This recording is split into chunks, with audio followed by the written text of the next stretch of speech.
Okay, good evening, everyone. Let's enjoy the second session of Artificial Intelligence.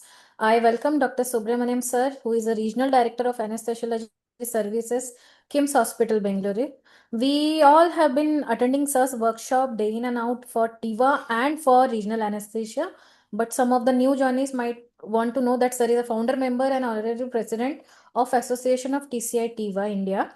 He is a past section editor of Clinical Pharmacology and Editorial Board JACP, as well as sir is a member of BOS Euro India. Sir is also the editorial board member of IGCA and the Trust Digital Health Newsletter. Sir's special interest is in digital health, teaching patient safety, RA, solid organ transplant, TIVA, POCUS and OPS anesthesia. Sir has more than 20 publications in peer-reviewed journals and chapters in pediatric anesthesia and Stolting's anesthesia, anesthetic physiology and pharmac, 2 chapters in Yearbook of Anesthesiology by ISA. Sir conducts various workshops on RA and TIVA, which we eagerly attend every year. Welcome, sir. Please go ahead with your session, sir. Thank you, Sangamitra. You can share now, sir. Yes, ma'am. Wishing you all a happy Shankranti. I'm really thrilled to be with you all, and thank you for giving the privilege of your time on a festival day. Now, this topic is very close to me. A few years, I started my journey with a degree in digital health. As of now, I'm trying to do a course on AI, how to create AI from Johns Hopkins University. It's been an exciting journey. I would exhort you, everyone, to see how you can incorporate AI into your practice. And I just look at this quote. I am so inspired by this quote. Sundar Pichai is somebody who I follow. His statement is AI is probably the most important thing that humanity has ever worked on. Even more profound is the second sentence there. It is something more profound than electricity or fire. If it comes from somebody like Sundar Pichai, I think everyone ought to really take attention to this particular thing. Now, every one of you, in some form or the other, we saw that there's so many components which have embraced us. You would have used Google Maps. Google Maps is a typical AI where it is helping us in everyday life. For example, if you land in international airport in Bangalore and you want to find a way to my hospital, now it not only tells you what is the distance, where you have to take turns, where you are in your journey. If there is an alternate route because of traffic congestion, it will suggest you. All this is possible, and that is actual AI. It also has a voice guidance. It takes your voice guidance as well. All these inputs are there helping you in achieving or reaching your target as safely and as quickly as possible. Now, when we talk about AI, now it's not one thing. It's a whole gamut of things which has made the AI adapt so easily now. Or it is in a stage where in which every one of us can use it. Whether it is about data collection or whether it is about collecting data from wearables, digital therapeutics, all this entire Internet of Things, all this have come together at such a critical juncture that AI is propelled to the next level now. Now, we all saw what AI is, how agentic AI, how generative AI is working, how can we use it.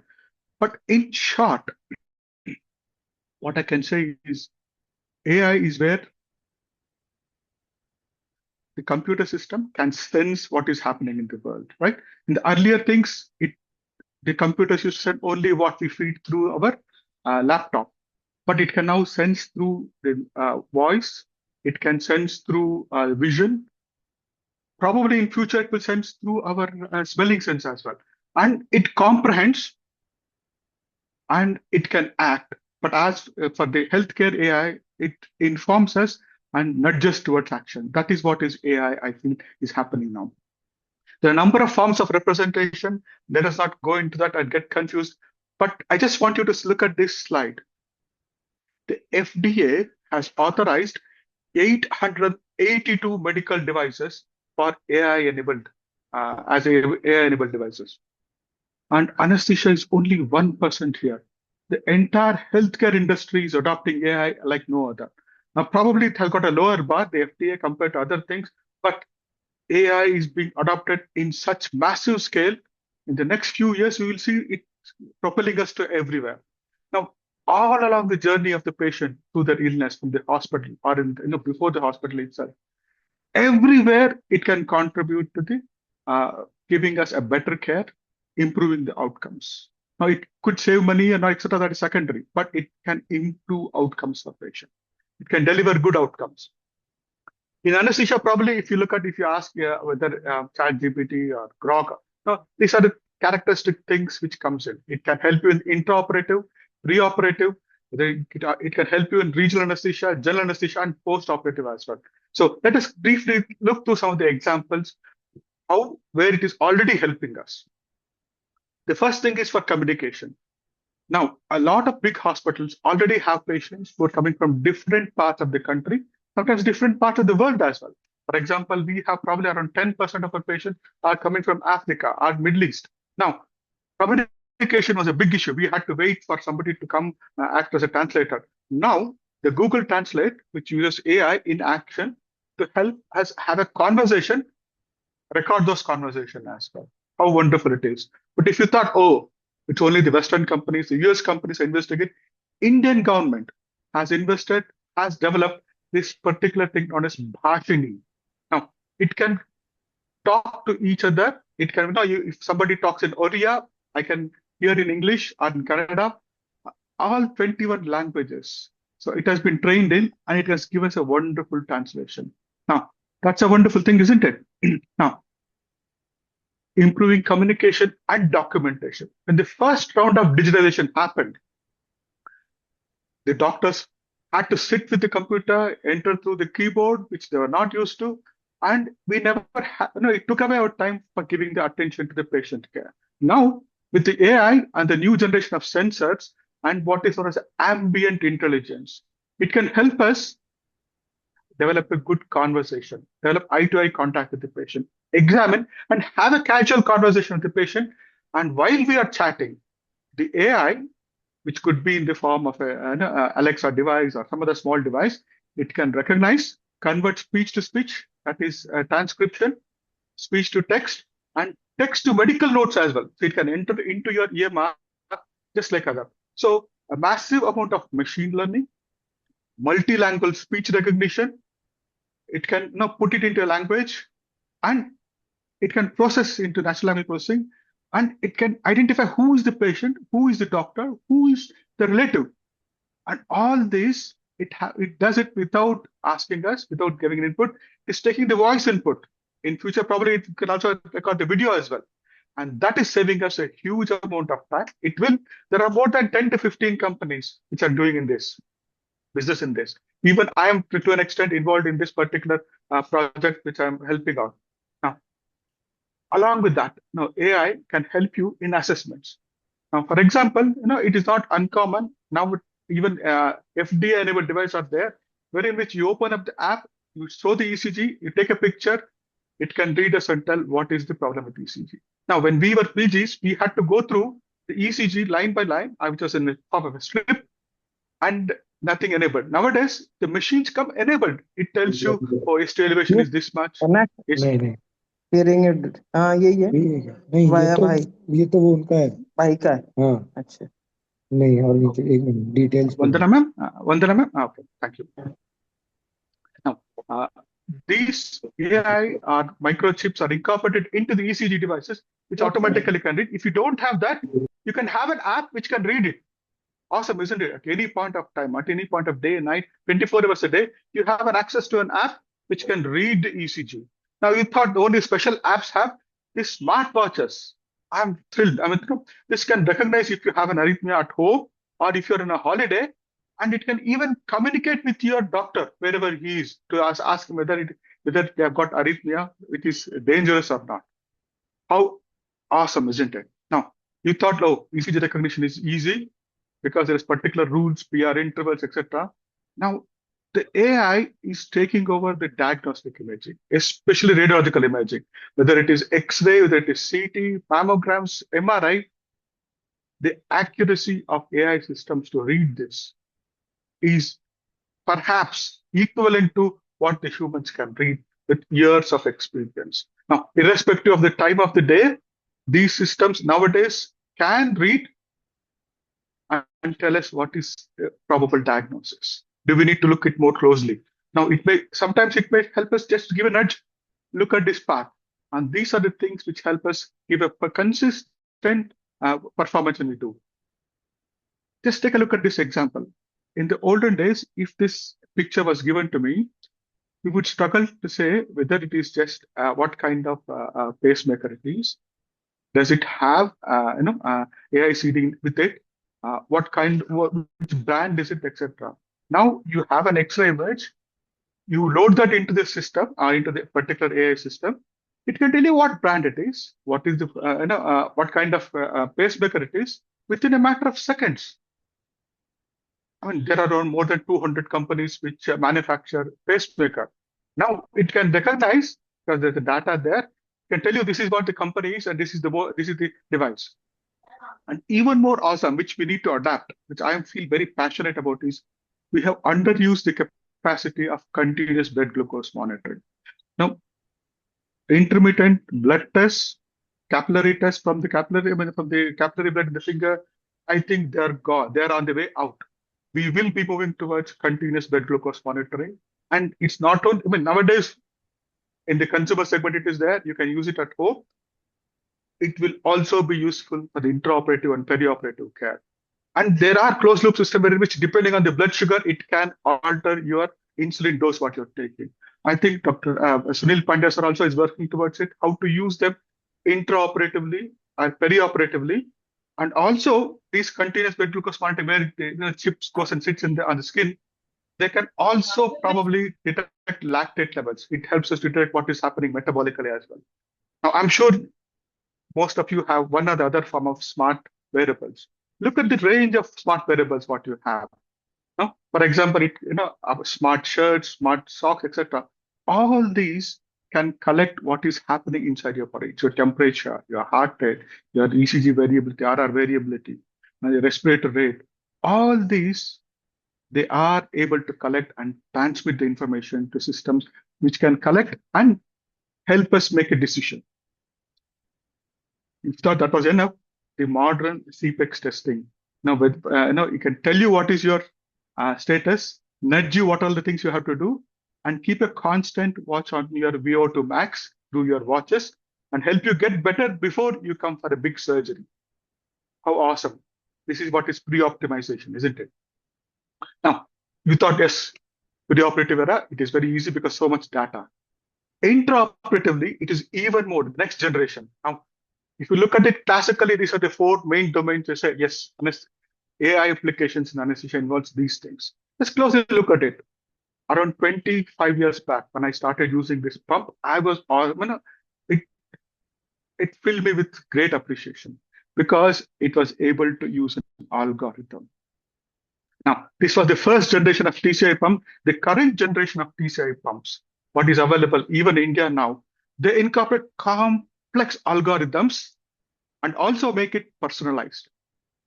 Now, it will help you to nudge whether your anesthesia is light or not, what is appropriate, and uses the patient's parameter. It's not just how they appear, what is their weight, what is their height, what is their gender, and what is their age. Depending on this, it can work as a pharmacological robot, delivering you the precision anesthesia what is required for this generation. All the surgeries are being done now because anesthesia has become safer. Now, if you go into these pumps, what you have is a list of huge models which you can pick and choose what is the appropriate for this particular patient.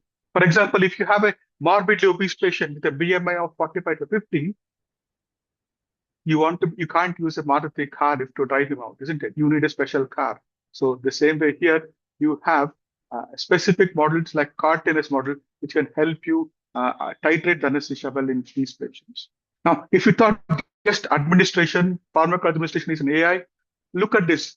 We have started to understand that activity in the brain, how asleep, each activity can help us determine what is the exact depth of anesthesia. I was very skeptical, but more you use it, you will understand that there's complex algorithms which are there. There are complex algorithms which are involved, which is helping us understand what is happening. For example, in the next case, we see here, now here on the right side, you can see here, the suppression ratio is 43, bis number is 26. Now, it is automatically nudging me to understand that my depth of anesthesia is too deep in this case.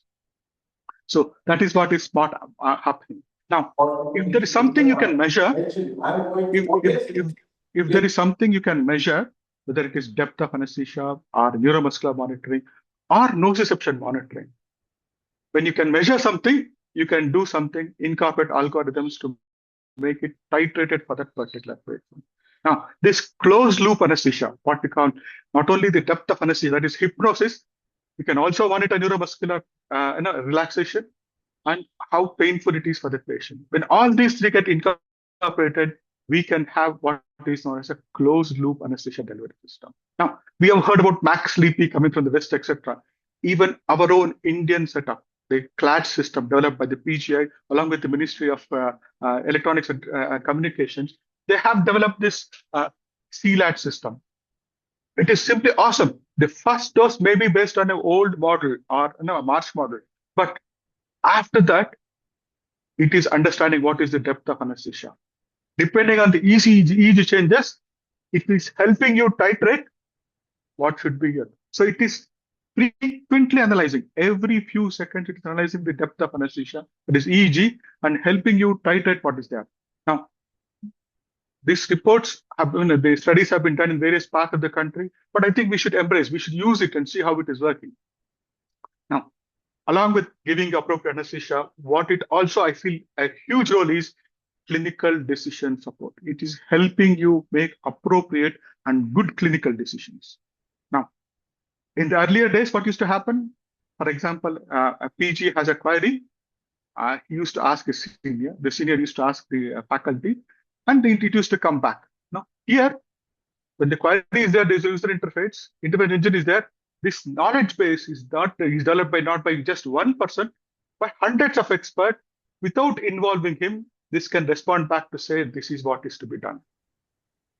And if there's a human in the loop, he can say, yes, this is appropriate thing to do. Now, similar things have happened in various parts. For example, reading an ABG. I'm pretty sure most of the PGs, they do an ABG, but find it difficult to understand. Now, you have systems which can help you give it in the form of a graph to say whether it is where in the graph is your ABG value sitting. Is it compensated or not? What compensation is there? Is it respiratory compensation, general compensation? All take a picture into that app, and it will help you decide whether it is acidosis, alkalosis, whether it is metabolic or respiratory, and there is a compensation.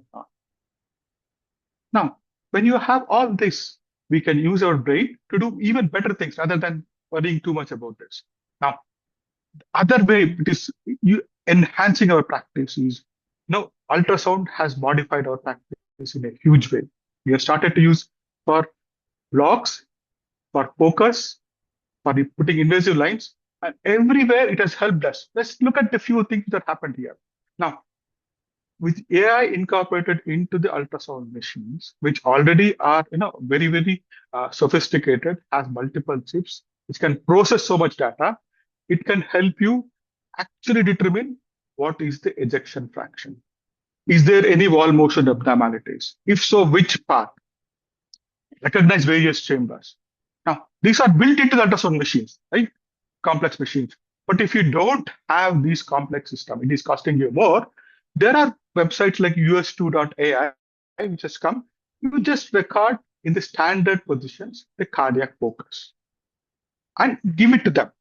Within a matter of seconds, you will have a complete report. What is the status? What is the status of the heart? How wonderful. Even at 2 o'clock in the midnight, when the cardiologist will never come to you to help you assess whether the heart is, what is the status of the heart, you can have an image. You can take an image, put it onto the web, and get report within a matter of few seconds. I don't think I'm living in the future. It is present. What an awesome thing. Now, detection of IVC, whether IVC collapsibility is excessive or not. Is it collapsing? And recognition of V lines. All this can happen in an app or in the ultrasound machines. These modern ultrasound machines are coming equipped with this. If you thought that was too much, just look at this. Now, the current generation of monitoring systems can predict hypotension if it's going to happen in the next 10 minutes or not. Now, that is the other thing, whether you want to act before the hypotension happens or not, but at least you can look at it whether there are any triggering factors which can make the patient hypotensive. Is it about contractility? It is about fluid status. All this can be looked at objectively. When you look objectively, you can keep learning, and the next time you will do even better. Now you thought, monitoring has so much things. Just look at how AI is coming into the field of regional anesthesia. For example, there are quite a few manufacturers. So the moment you put the probe there, it can identify your nerves, can identify your blood vessels, and automatically say where those nerves are with concern. This particular company came to me seeking their guidance, seek our guidance to see if they can come into Indian market. Just look at this. They have trained a system with around 200,000 scans. And it's an FDA-approved device, which is yet to be marketed in India, but Middle East and USA it has been marketing. It can identify the various structures and help you identify what is structure. Now, what it has is, it has a color-coded highlighting of the structure. And on the right side, if you see here, there is a button checks whether your imaging quality is good enough or not, right? Do you need to optimize? You need to turn, optimize. That also is nudging us. Now, what it does, it highlights and labels the nerves and vessels. It highlights the target area, and it also has a quality meter. Now, what are they using it for? We developed plan A blocks, which every regional anesthetist should know, or everyone should. Now, in those, we identified these are the structures. Before doing the block, you should identify. While doing the block, these are the structures you need to identify. Once we gave the targets, they started to train the AI or the computer to understand what are those structures, how they look like, with approximately 100 to 200 blocks in each of these segments.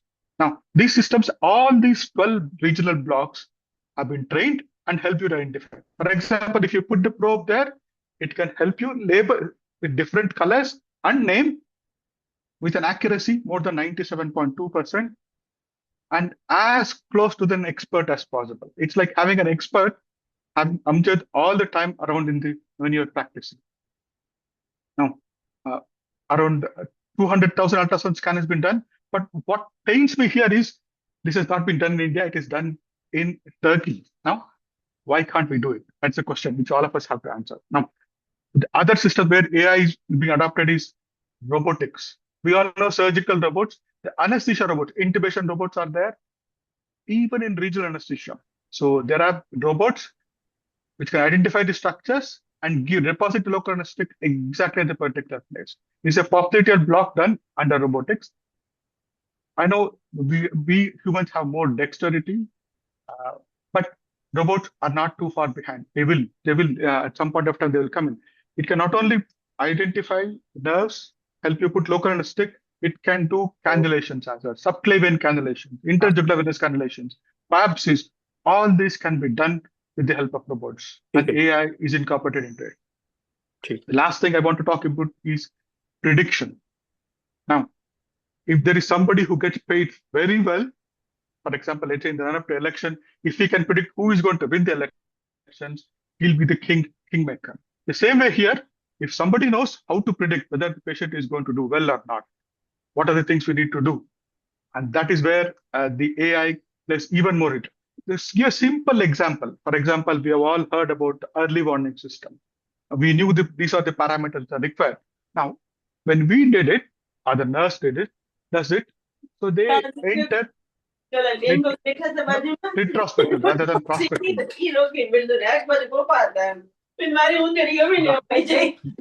Dr. Hetal, thank you.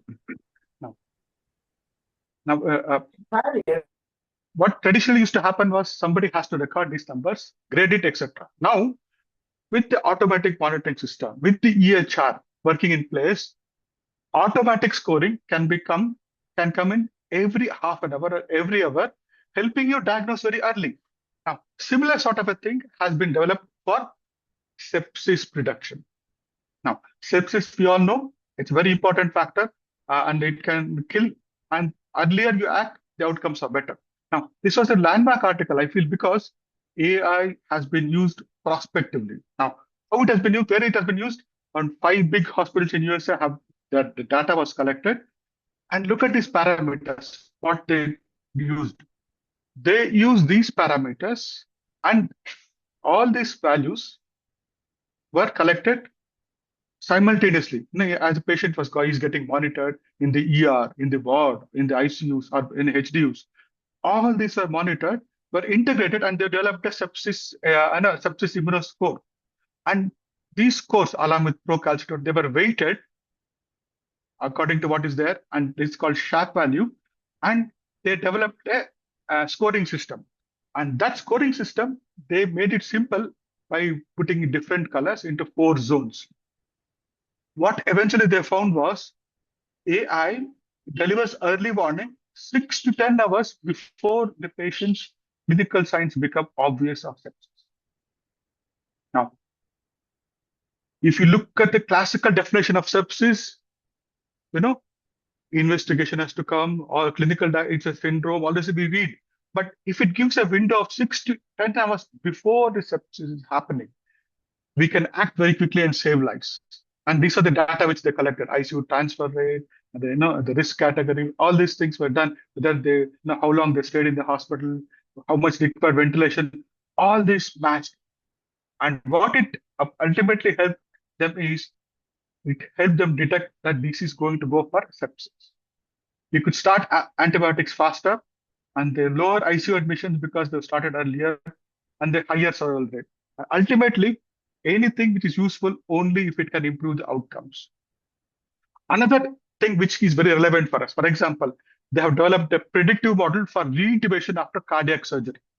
We all know, even though fast tracking is there, sometimes if you extubate too early, they go for reintubation. Now, they identified various factors. Of this, the 4 factors on which score can be developed is very, very important here. The inotropes, the dexmed dosage, time to extubation, and respiratory rate. Just have a look at this. Now, the more number of inotropes they are on, the risk of reintubation is high. Look at the next column there, next graph.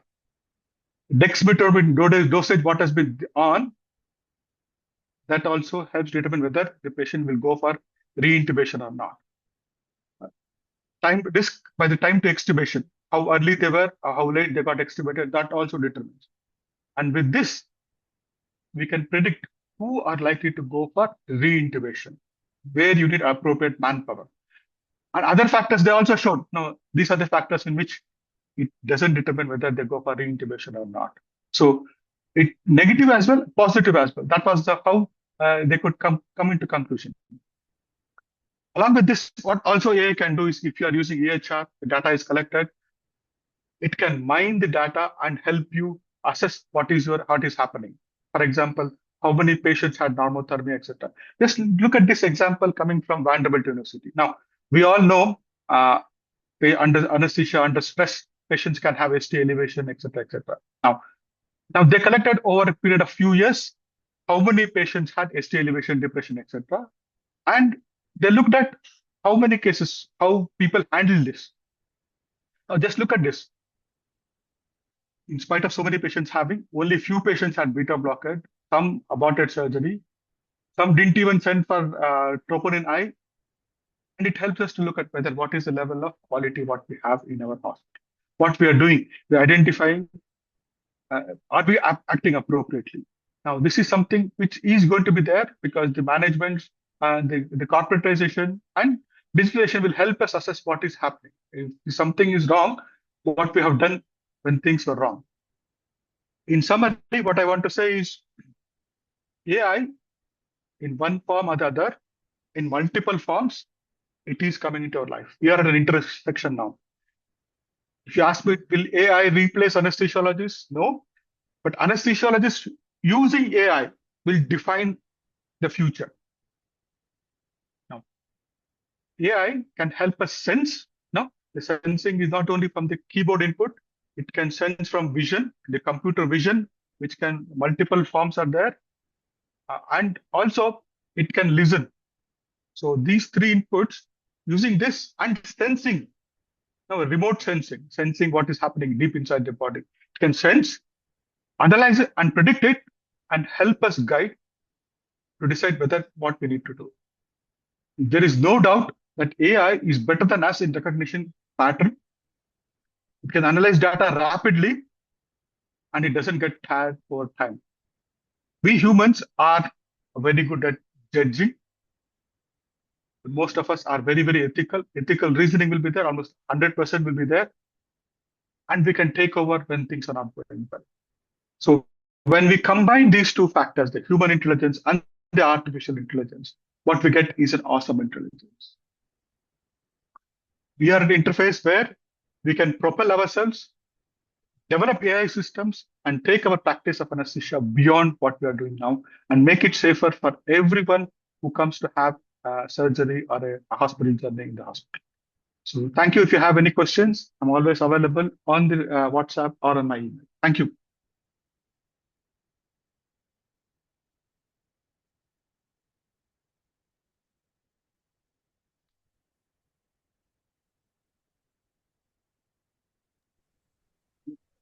I'm done. You are. Can we take the questions at the end? Sangamitra, Dr. Sangamitra, are you there?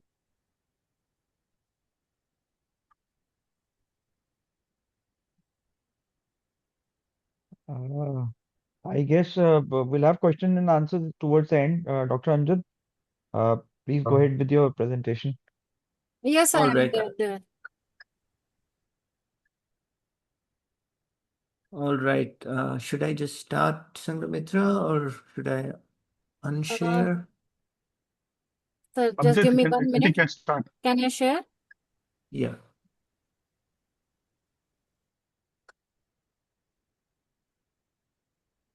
So we all welcome Dr. Amjad sir, who is a senior consultant anesthesiologist at KIMS Hospital, Bangalore. We all know Amjad sir as the quiz master for EORA, and we have really enjoyed sir's quiz every time, everywhere, including the Rafa session last time.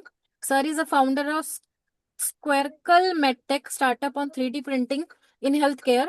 He is an invited speaker at over 85 national and international conferences, including 3 World Congresses. And sir is a past president 2024-25 for EORA and over 11 journal articles in indexed medical journals, 4 textbook chapters and 2 patents. Over 19 years of experience in clinical anesthesia practice. Over to you, Amjad sir, and thank you very much for joining today. Thank you for having me, Sangamitra. I will just share my slides now.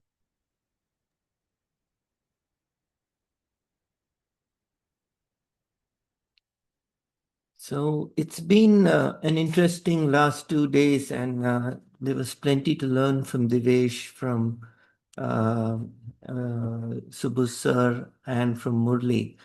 I'm going to take a slight deviation here and probably not be as technical as they have been in their talk so far. So we just talk and look at the use of artificial intelligence beyond anesthesia. We might stay a bit in the medical practice and also look at aspects beyond medical practice. So I come from the same place as the previous speaker, who is my head of the department. I'm based in Bangalore and work at the newly formed KIMS Hospital. So to disclose, many of the images that you see in this presentation have been generated with AI with appropriate inputs. And the information that you see has been sourced from scientific journals, media reports, as well as product websites. Some of the slides may contain my personal opinions, and you'll see why as we move on. So one of the famous quotes is the measure of intelligence is the ability to change. And certainly, if we want to stay intelligent and relevant in this year, 2026 and beyond, we have to adapt and change the way we go about things in our medical practice. Now, everybody knows Elon Musk. You might like him, you might love him, and you might hate him. So, but he has been a technology changer, that, if I might put it that way, for the last couple of decades. And he comes out with some rather bold statements every now and then. And one of the recent things that he said was, medical school may soon be pointless, and AI surgeons will be better than humans in just 3 years. Now, as much as I like him and admire his work, sometimes things are exaggerated, especially when they come out from the engineering front, who pretty much do not understand the way clinical medicine gets practiced everywhere around the world. So there may be a reason why he said that, and he has certain points that hold good against his words. For example, if you look at the entirety of medical literature, all the textbooks that you can put together, and we have a really ambitious human being, a human doctor who's trying to read all of that, it's going to take a human being about 300 to 600 years to read every medical textbook that has been put out. In comparison, an AI doctor can do the same in a few hours.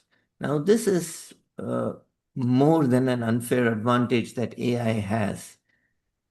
So the more interesting thing is, even if you did spend that much time reading all those textbooks, it would be pretty much impossible to recall more than 0.000% of things, while an AI device or an AI module would remember each and everything. So that's where AI in healthcare kind of stands out. It has access to a vast database of knowledge, pretty much everything that we know of in medicine. The ability to incorporate machine learning, which means you can teach it new things, and it is outstanding at pattern recognition, something that humans would err with because of fatigue, because of a whole lot of things. But an AI, if properly trained, can be quite outstanding at pattern recognition. And this is one of the advantages of using these systems in current medical practice. But once again, there is a kind of a gray area. What is AI and what is machine learning? Murli touched upon this yesterday, that machine learning it's a subset of AI. It's a subspecialty of AI. It's something like just training a pet to go pick up a ball. You throw a ball, the pet goes, picks it up, brings it back to you. So it's some amount of training where you provide the data, whether in the form of numbers or images, you teach the machine how to learn. Artificial intelligence itself is something that, computers try to mimic human intelligence using logic and rules. But again, it's something that hasn't completely evolved the way we would want it to. The other downside of using AI or having an AI system is, currently, pretty much a lot of these systems do not have any clinical autonomy. That is, they can assist you in finding a problem or spotting a pattern, but because of a lot of medical legal rules and medical legal aspects, they aren't allowed to make clenching decisions like prescribe a drug or make some sort of an intervention. They don't have that yet, at least in mainstream practice. So this is one downside of AI. Though Mr. Musk seems to be avoiding this aspect of things, it is true, and this is something that, because of regulations, will take a very long time to come around. Now, Dr. Subbu said about anesthesia not being very involved in AI in terms of the tech part, but let's look at what other specialties are doing with AI. So this paper looked at publications in the last 20 years on which specialty has the keywords for AI. And the number one specialty, not surprisingly, is radiology. and pathology. Anesthesia, as you can see, is somewhere in the latter 1/3 of things. So we're always late adopters. But radiology and pathology have been at the forefront of incorporating AI systems. And unfortunately, these are two specialties that have been flagged that may wind up losing a lot of personnel because a lot of the work is taken up by AI systems. And what exactly does AI do in radiology? So if a common radiologist would look at 30 or 50 scans in a day, an AI system could analyze hundreds, if not thousands, of CTs, X-rays, mammographies, MRIs in a day. And it is quite sensitive in detecting things like pulmonary nodules, intracranial hemorrhages and blockages, breast, especially in mammograms. There have been systems that have been around for a long time that can actually look at mammograms and predict cancer up to 5 years in advance. So you can see this image here where the system has flagged something very innocuous, very suspicious, but 5 years down the line, that turned into a breast cancer nodule. So this is where radiology is getting into AI, and this is going to worsen. It's not that every radiologist is going to be replaced, but certainly the population of radiologists sitting down and looking at scans is going to come down. So the workload is completely going to get reduced with AI incorporated into these systems. Pathology is another area. You remember that I talked about machine learning, and you can train these systems to look at specific patterns. Now, if you look at these slides, it's made of pink and dark pink and lots of nuclei. And a fatigue pathologist may sometimes miss patterns, but AI systems are very consistent in flagging and picking up what may be malignancy. So these systems analyze whole slides and they can detect cancer, biomarkers, flag suspicious regions for review so that pathologists can actually come and look into things. But as I said, you do need humans for clinical correlation or rare or atypical patterns. Humans still excel at that, unlike the AI system. Again, for medical legal reasons, you have to have these reports signed off by a human. But then these are great assist devices to have if you are a pathologist. So these are two fields where we think that in the future, AI systems will have a huge role to play. They already do, but it's only going to get bigger. Now, the ophthalmologists have the first truly autonomous AI medical device. This is a sort of high resolution camera, a fundoscope, which screens the retina for diabetic retinopathy. And this is something that is available. It's already in use. It's portable. It can be taken on the field. It can be used by non-ophthalmologists for population screening. And what is more interesting is these images, thanks to the AI analysis, can also estimate cardiovascular risk, hypertension, stroke risk, and diabetes.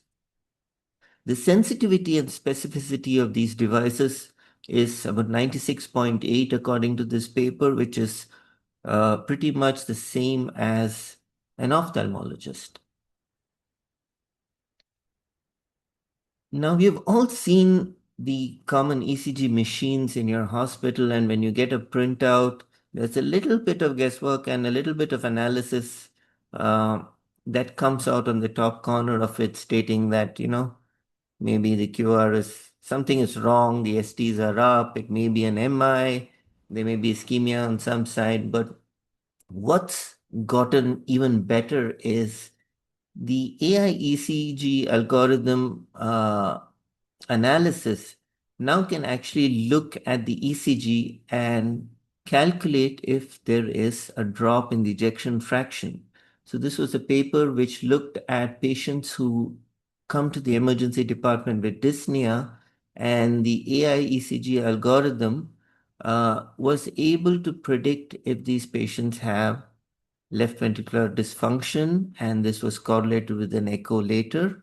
And again, the sensitivity, specificity were all right, but definitely something that is quite exciting to see, that a very rapid analysis of the cardiac can happen just looking at an ECG.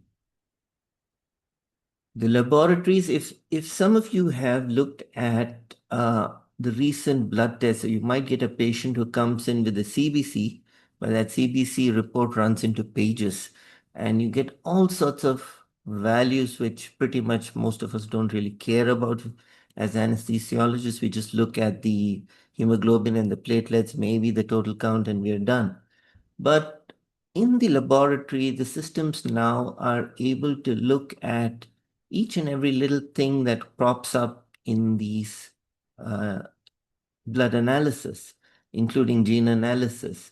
And what they're able to do is predict things like cancer years before diagnosis, sepsis even before the patient clinically deteriorates, progression of liver fibrosis, and basically most of the chronic disease trajectory. These analyses are already available, and you may see them every now and then popping up in common laboratory reports. So where is AI in healthcare heading? Well, traditionally, when we get a blood test or something done, an investigation done, we would look at, our mindset would be to detect disease. Now the trend is moving to predicting diseases. So if you were to tell somebody that, hey, you're going to get diabetes 3 or 5 years down the line, it allows this person to put in a lot of preventive measures and perhaps delay the disease, or even, have a much more better outcome. So prediction is something that AI is excelling at. And as we go forward in the coming years, I think this is going to be the way that diagnostics are going to be used. Dr. Subramaniam already chanced upon this, the use of AI in personalized healthcare devices. So many of the smartwatches, including the one that I'm wearing right now, tells me I can print out an ECG using the watch. The watch will tell me if I'm going to go into an arrhythmia. The watch tells me my blood pressure. It tells me my stress. It tells me my saturation, my heart rate. So there's a whole lot of little things. So you have a personalized healthcare device on your wrist every day when you wake up. Blood pressure, again, there's a lot of predictions that the AI systems do. We get non-invasive continuous blood pressure monitoring these days. With cotton done. Again, CGM is something that is again to revolutionize the way diabetes is handled.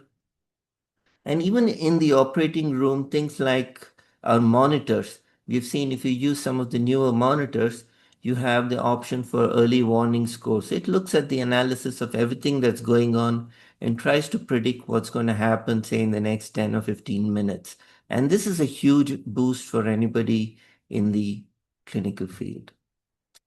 So we also looked at autonomy with, I already spoke about autonomy and that there are not too many devices that are available.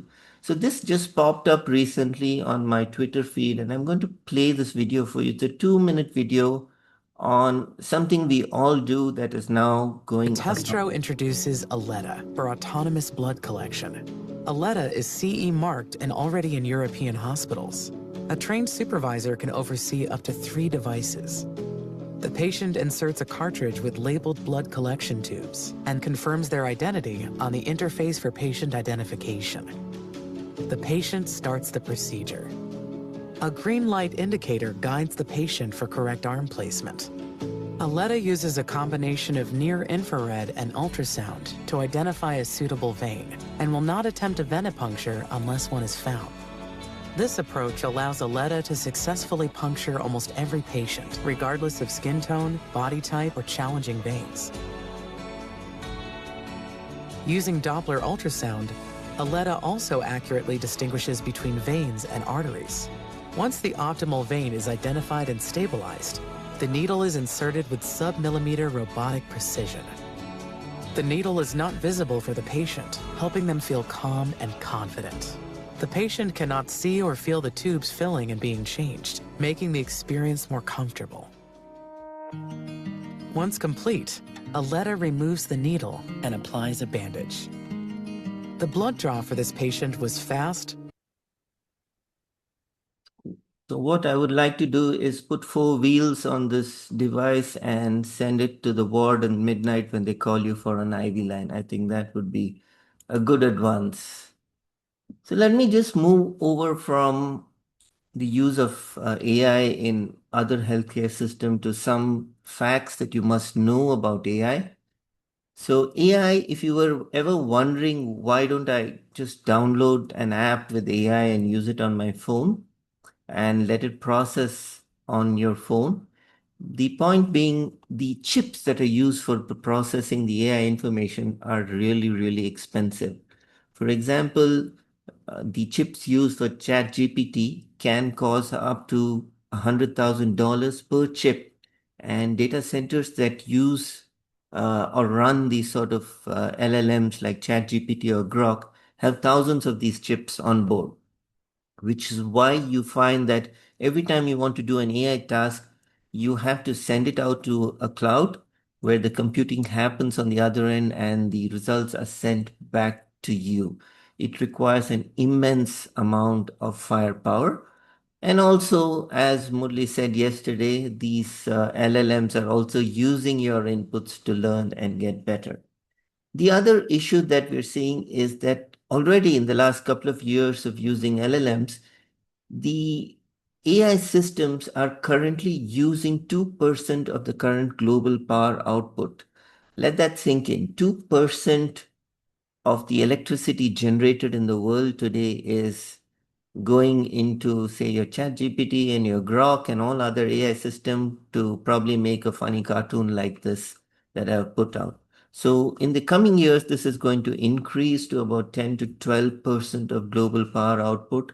So this is a big reason why you see a whole lot of political things going on. When we talk about AI, I mean, to be honest, I'm kind of sick of hearing that term AI. Everybody says it, and people use this term sometimes in the wrong places. For example, Samsung put out an AI washing machine a couple of years ago, and ironically, this whole term of using AI in, say, an unsolicited manner is known as AI washing. How about Logitech? They put out an AI mouse, but the only AI function was that if you press a button here, you press this little button, it would take you directly to the ChatGPT website. So people indiscriminately use this term AI washing. So whenever you see or somebody tells you about AI, be very suspicious about what you're getting into. So the other question that keeps getting asked and keeps showing up every now and then is whether AI would surpass our intelligence and capabilities. In 2022, there was an interesting incident that happened where Google suspended one of their engineers after he argued that AI chatbots could feel things and potentially suffer. In fact, he blatantly said that AI had become conscious. In 2024, another firm's, one of the people there said that AI consciousness or being sentient was a realistic possibility. And he said that there was a small chance that AI systems have already become sentient. So really, is this a problem? Sentient artificial intelligence is defined as a self-aware machine that can act in accordance with their own thoughts, emotions, and motives, just like you and me. Is this something that you want? Probably not. But good news is, as of today, experts agree that AI is probably not sentient and all that you've been hearing are rumors, but that doesn't mean that they wouldn't get sentient in the future. So there are a lot of regulatory experts who are pushing for regulations in the advances in AI, and they're hoping that it doesn't get sentient. But we believe that there are a lot of other people working towards AI becoming more and more sentient. But that's again a conspiracy theory. Let's see where that goes. Now, when you talk about artificial intelligence being sentient, being intelligent, you want a physical form, right? All these, we've been having these talks over the last 2 days. We haven't seen AI in a physical form. That's what we want. We want to see something real and alive to kind of validate its intelligence. In the past, if you looked at movies and shows, the AI or the robot would have some physical form and have some semblance of being human or being in some form. So let me show you another advance that has come out. These AI systems are now being integrated into robots and they are taking form. This is a robot known as Figure 3, and you can just, these are real videos of this device.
So this is where we are headed with humanoid AI robots. And though this robot is marketed as a housekeeper, you can imagine the utility of using this in an operating room or in the hospital settings.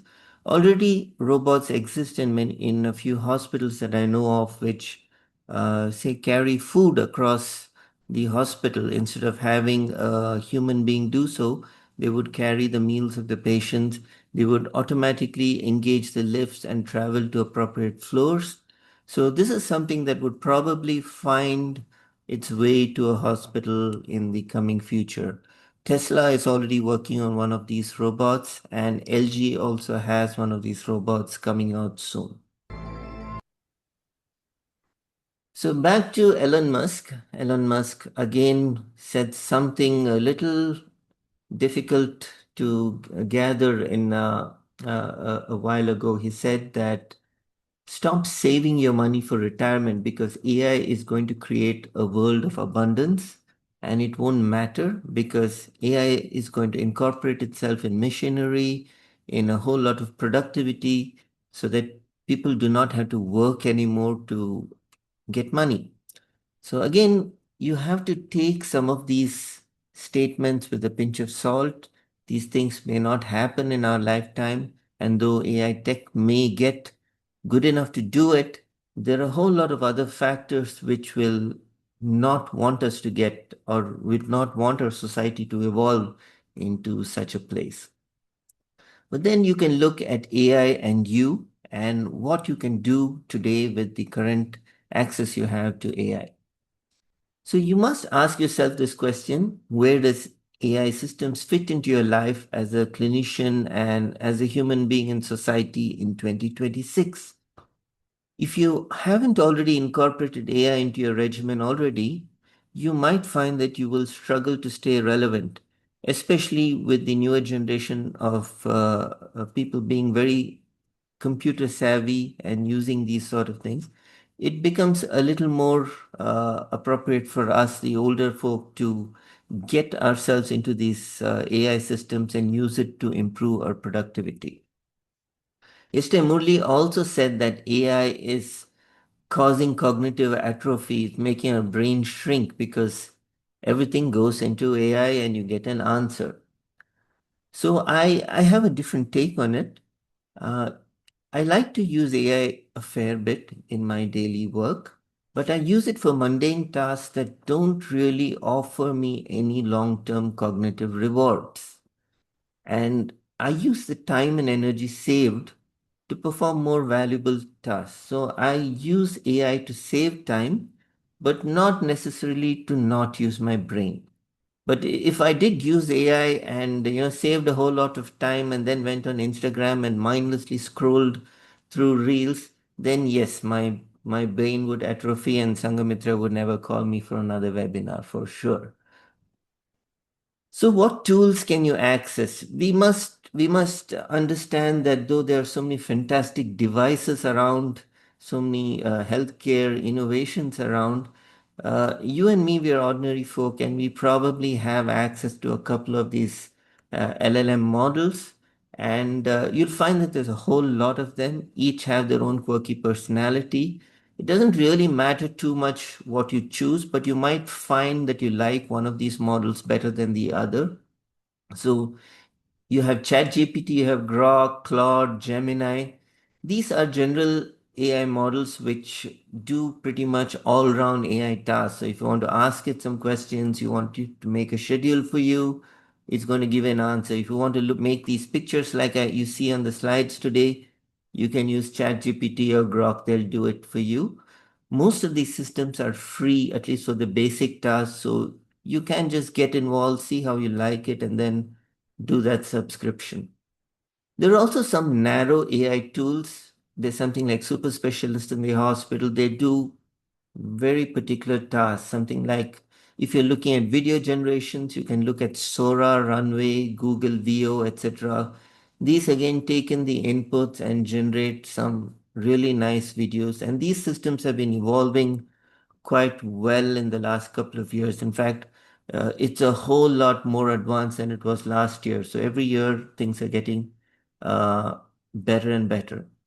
And if you have some niche tasks, like if you want to make music, okay, you want to make a particular song, or you want to play a particular song that you know of in a different genre, you have very specific AI machinery, AI system modules available for this. Suno.ai is one of those fantastic little tools that you can use to generate your own music. It'll write the lyrics for you. You can probably give it some keywords as to the mood or the genre of music that you want to attempt. You can set a tempo, you can set the little things, and in a couple of seconds, it's going to generate songs for you. So there are a whole lot of things, a lot of fun things that you can use to explore. Many people sometimes get intimidated interacting with AI. They're not sure because the jargon, sometimes the languages that we use, the words that we use are intimidating, especially to us clinicians who have spent most of our life studying medicine. So one thing I would tell you is interact with AI as if you are having a real conversation with someone. You don't even have to put in keywords like you put into Google. Just talk to it as if you're talking to a friend or chatting on WhatsApp. You can use simple words, you can use slang words, you can use local dialects. Most of these AI systems identify these and will recognize your tone and will start interacting with you. So feel free to try. It can be a lot of fun. Just think, suppose you're asking the AI to do something. Just imagine you were Aladdin and you rub the magic lamp and the genie came out. The genie is your LLM, and just ask it whatever you want. It would be happy to serve you. So some of the silly things that I do, it's non-anesthesia related, but it's an anesthesia problem, which is the duty roster in the hospital, right? It's always a pain, especially if you have a massive department. So you can just go to ChatGPT and just tell it, let's make a roster for November, and these are the doctors. And you can give it a set of rules. Okay, you can say a single person does duty for weekends, and don't give them a duty for a day, that is Friday and Sunday. You can ask it to flag holidays and consider that as a Sunday. You can put in people's crazy leave requests. You can put a lot of their leave requests, and you can put their duty requests. You can put everything in a message, and within seconds you will get a roster out. So isn't this interesting? So this is one of the things that you could do. You could save a whole lot of time by doing the roster this way. Hopefully you don't get any cognitive decline by using this, and you use that saved time to do something more productive.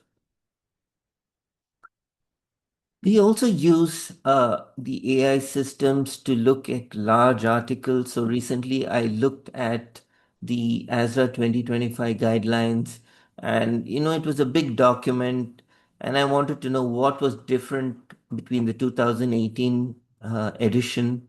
And I also wanted to know what they were doing different from the European. So I just asked them, I uploaded this entire PDF of the guidelines onto ChatGPT, and I asked it a question in simple English. Can you compare the guidelines of 2025 with the previous version and compare the 2025 guidelines with the European guidelines and give me a structured answer? So that's what it did. So it gave me a couple of pages of summaries, what's different, and the little things that you would probably have to read the entire article for, change in terminology and things like that. So it gives me a quick look, and you can even print out a card and put it up in the department. So you use these tools for hastening productivity. Murli showed you about slide generation as an interesting tool. Well, it's nice, but don't be over reliant on it. Sometimes PowerPoints need to have a bit of your personality added to it, and that'll happen only if you sit and slave over the slides. You can initially, when ChatGPT came out, we used to use it as an advanced grammar tool where you would put an article that you would have written down and used it to refine the English, look at repetition in words. You can still use text that you've written as an advanced grammar tool. I must warn you that if you use these systems to generate text, that is, you go to ChatGPT and you ask it to write an article on so and so, write an essay, and say you submit it to somebody like me, I would take that text and put it back in ChatGPT and asked it whether this was written by my resident or did an AI write this. And ChatGPT and these AI tools are very good at identifying their own writing. So be careful about doing that. You can get busted. So summarizing, we are witnessing a birth of a new future-defining technology that will shape our lives and that of humanity. Who knows, many years down the line, we can probably dream of transferring our mind into an AI system and live on forever within a computer. Technology is changing so fast that what you hear today may be irrelevant in the next year, including this talk. AI is a tool that currently enhances workflows, making it more efficient and closer to precision. AI requires your imagination and ideas and is still quite incomplete by itself. And if you accept and integrate AI into your workflow, you certainly can become a formidable force. Thank you. Thank you so much, sir. The session is open for Any questions? You can directly ask, sir, or you can put in the chat box.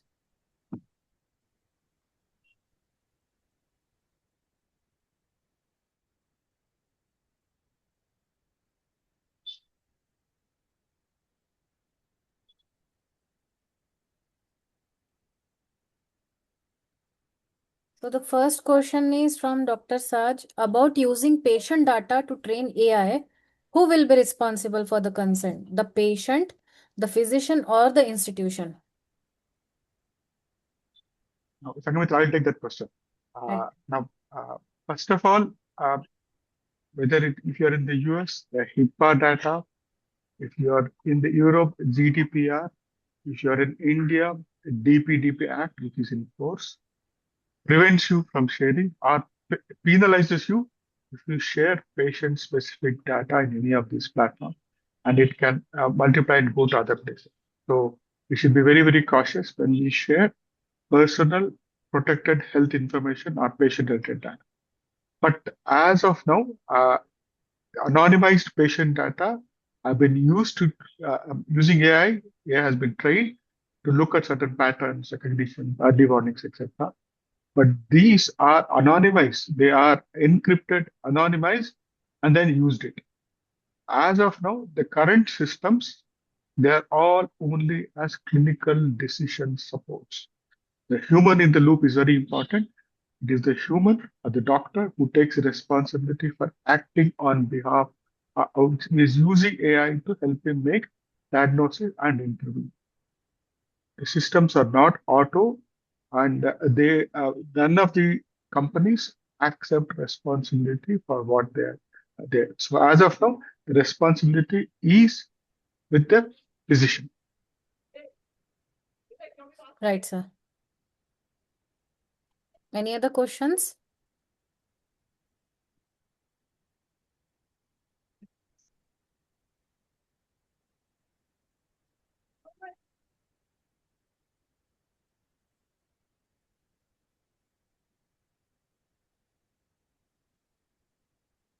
I think, sir, 2 days were more than enough to get all the queries solved, and some of them are novice like me in relation to AI. And I really believe that all four of you have given enough information and practical ways to learn it. I mean, like Vandana ma'am said in the beginning of the class, after yesterday's class, I'm not scared of AI. So at least yesterday's class cleared that fear. And today we have moved to the application of AI in medical system as well as day-to-day practice. So I'm really, really thankful to all of you. And the credit to this session goes to Divesh sir. I remember it was Divesh sir who suggested me ki we will do this session, Sangamitra, and I was like, wow. I mean, I wanted to do this, but I was scared to say ki whether to use it on Aura platform. But as sir suggested, and we were very happy to go ahead with this session, because as I said yesterday also, ki this session is equally important for the faculty and fellows to learn about AI. So thank you, Divesh sir. Thank you, Subramaniam sir, Amjad sir, Murli sir for this session. And the chat box is now full of thank you messages from Anshuman sir and all other faculties. So from Viral also. So thank you so much, sir. So Sangamitra, before you complete, I just want to add, we in the IORA are a very proactive body. Right, sir. We have been using AI developed by other people. We are not collaborating as much as we can. The brains within our group can come together. There are young minds who are more, astute or cleverer than me. We need to come together, develop these AI models using our mathematical equations. If somebody can develop, whether somebody is going to be, let's say, requiring reintubation using the data, we should also be starting to develop AI tools rather than using a tool developed by somebody else. So I hope the younger generation then gets inspired, start to think and start to think bigger, start to think Right, bigger. So that's the completion note from my side. right, sir. Very true, Uh, sir. I would like to come in. I think Dr. Amjad, Subramanyam, Makali sir, Hetal would recollect at the executive committee meeting in Amritsar, we decided that whatever AI information we have, let's share it for the group. And from there, the thought developed. And I'm thankful to Dr. Subramaniam, Dr. Amjad, and Dr. Murli for pitching in and sharing their experiences. And I'm sure there are many other people in the group who are using AI extensively. It's just that we need to come together and collaborate for developing some kind of a app or some kind of predictive analysis. And Amjad is doing a lot of work in 3D in healthcare. So I think we need to do a lot of brainstorming and we can come up with a big thing as regards AI is concerned in healthcare. So thank you all the contributors and all the listeners who have spared almost 2.5 hours, I guess more than that, over 2 consecutive days, and we had good sessions. And we are planning to have a master class in upcoming 2026 Aora at Coimbatore for 90 minutes. If you are there and if you're free enough, please attend that also. We'll be adding much more than what we have discussed today. Right, sir. Amjad, sir. Thank you so much, Sangamitra, Devesh, for holding this. And I think it was wonderful to listen to everybody else. And I myself learned a whole lot of new things. In fact, I straight away went and subscribed to Abacus AI yesterday after Murli's talk. And I'm messing around with that. But I do hope everybody, learns from these talks and dispels any fears that they may have had about this technology. And collectively, if everybody is using it, I'm sure there'll be a whole lot of new things that we'll be learning about next year, uh, in at least a year's time. Very true, sir. Hetal, sir. Yeah, thank you, Amjad. Thank you, Subbu sir. Yesterday, I was actually in cricket match at Rajkot, so I missed the session. I will watch the video. But I wanted to ask Divesh whether he is using AI to prepare the presentation. He is taking any help from AI or not? No, So I actually, I was have already. curious to know. Okay. So I think 2 months back, I took an entire session on how to make a Yeah, PPT. Right, sir. So that recording is still available. See, the basic AI tool which I use is Office 365. That has got an inbuilt AI tool that is Designer. So that I use extensively. And then rest of things are a lot of creativity in my mind. I'll share. I was presenting quadratus lumborum block at AORA why 2026 I ask, Amritsar. yeah, why I ask, my son is at home right now, so he was telling me like there is something like slide GPT and all those things which can help to create slides also. You can just Yeah, create the slides and then modify it according to your need, and it will reduce a lot of burden of making slides. So you can just you provide you the watch material and it will create the slides. You watch yesterday's recording. Dr. Murli showed one of the tools, Gamma, which I also use at times, but I'm not happy with that personally. I like as Amjad said, your personality should get reflected in your slides. If you Yeah. use too much of AI, then your personality goes down. So I use designer function of Office 365 that I use extensively. It helps me in doing, and rest is all creativity. I'll give you a very small example. I was there for Aora 2026 quadratus lumborum block. I wish to present the concept that if you Yeah. cross that fascia, you were there. So I took a Vaga border example, told Nano Banana, the image generator, that I want this kind of a concept, and it created beautiful India-Pakistan border and all.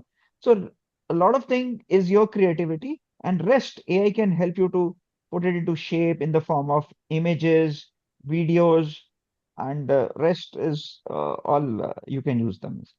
Yeah, another thing, I watched a video about a notebook, something that is from Google. It, Notebook LM, yeah, Notebook LMS from Google. yeah. So, according to that, it helps to create brain maps, and it helps to Yeah, create summaries of the books, summaries of the article.